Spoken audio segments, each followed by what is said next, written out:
자, 오늘은 오시리아 관광단지 수혜지역 연아리로 한번 가보겠습니다.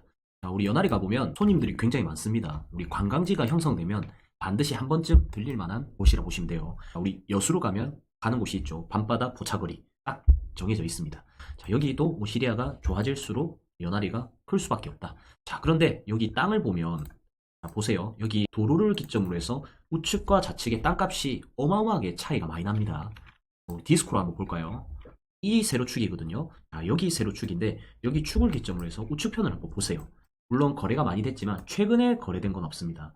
옛날에 뭐 400대, 800대, 1600, 1000만원대 이 옛날에 평당 250 이렇게밖에 안 했거든요. 한 5배에서 지금 10배 정도 올랐어요. 그런데 보시면 최근에 거래된 거는 거의 없다 보시면 돼요. 2021년 이 건물이 통째로 평당 3000에 거래가 된 게 하나 있고요. 나머지는 전부 옛날에 거래가 됐습니다. 2011년, 2010년, 2020년, 19년 이럴 때요. 자, 그런데 여기 도로 기점으로 해서 좌측편을 볼게요. 좌측편을 보면 최근에 다 거래가 됐습니다. 평당 3천에 거래가 된 것도 있고요.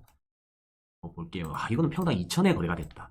1300, 1200. 자, 여기는 아파트가 들어온 곳입니다. 자, 이런 거는 1000만원대 거래되다가 이런 거는 알박기로 제일 늦게 팔았을 가능성이 굉장히 높습니다. 시행사에서 이 땅을 통째로 사들이기 위해서 자, 평당 단가를 매길 거 아닙니까? 자, 그런데 이런 거는 좀 싸게 샀지만 이런 거 말 안 듣는 사람은 비싸게 줄 수밖에 없어요. 그래서 실거래가가 굉장히 비싸게 거래가 됐다. 자, 요것도 평당 3천에 거래가 됐죠. 자, 최근에 희한하게 여기 도로를 기점으로 해서 좌측편이 최근에 거래된 게 훨씬 더 많습니다. 자, 이거는 무슨 말이냐? 좌측편의 땅이 용도가 훨씬 더 좋다는 거예요. 지도 한번 볼까요? 자, 이 도로를 기점으로 해서 우측편을 보면 크게 높은 건물이 보이지 않습니다. 저 뒤쪽에 보이죠? 자, 여기는 땅의 용도가 다른 곳입니다. 자, 앞쪽 바다는 영구적으로 보일 수는 있지만 높이가 그렇게 높지 않다. 그런데 여기 도로 기점으로 해서 좌측으로 볼게요. 좌측은 여기만 봐도 건물이 좀 높다, 그죠? 자, 여기는 또 펜스가 쳐져 있습니다. 여기 쌍용 플래티넘 아파트가 들어오거든요. 그래서 높은 아파트가 들어올 예정지라 보시면 돼요. 자, 몇 층까지 들어오는지는 한번 개인적으로 확인해 보시면 되고요. 자, 좌측으로 좀 더 가볼게요. 여기도 신축하고 있고, 자, 좌측편 쭉 가면 아까 우리가 본 곳보다는 조금 더 높은 건물들이 들어와 있습니다. 여기는 호텔도 들어와 있죠. 여기 해밀턴 호텔 여기 하나 짓고 여기도 하나 더 지었습니다. 여기부터 짓고 여기를 지은 거라 보시면 됩니다. 자, 왜 도로 기점으로 해서 좌측편은 높은 건물들이 들어와 있고 거래가 훨씬 활발하게 움직이고 있고 가격도 올라가고 있는데 왜 우측편은 가격이 그렇게 많이 안 올라가고 머물러 있고 거래가 그렇게 많이 되지 않을까? 이게 바로 용도 지역 때문입니다.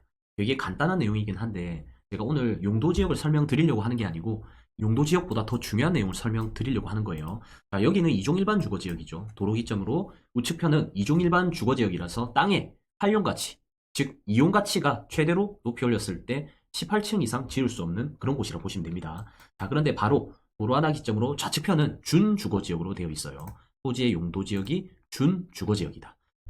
조금은 주거 역할을 하고 나머지는 상업용 역할을 할 수 있는 토지다. 그래서 높게 건물을 지을 수 있고 상업적인 건물을 더 많이 지을 수 있는 그런 땅의 용도라고 보시면 됩니다. 자, 그래서 이 도로 기점으로 해서 좌측에 쌍용 플래티넘 아파트 시행부지로 활용되면서 아파트가 들어올 예정이고요. 그 다음에 높은 건물들, 호텔들이나 무인텔, 풀빌라 오피스텔 이런 게 다 좌측에 들어옵니다. 여기도 디오션 오피스텔 해서 바다중앙 오피스텔이 들어올 예정이고요. 자, 요것도 숙박시설이에요. 나름 높은 층의 건물들이 들어오고 있습니다.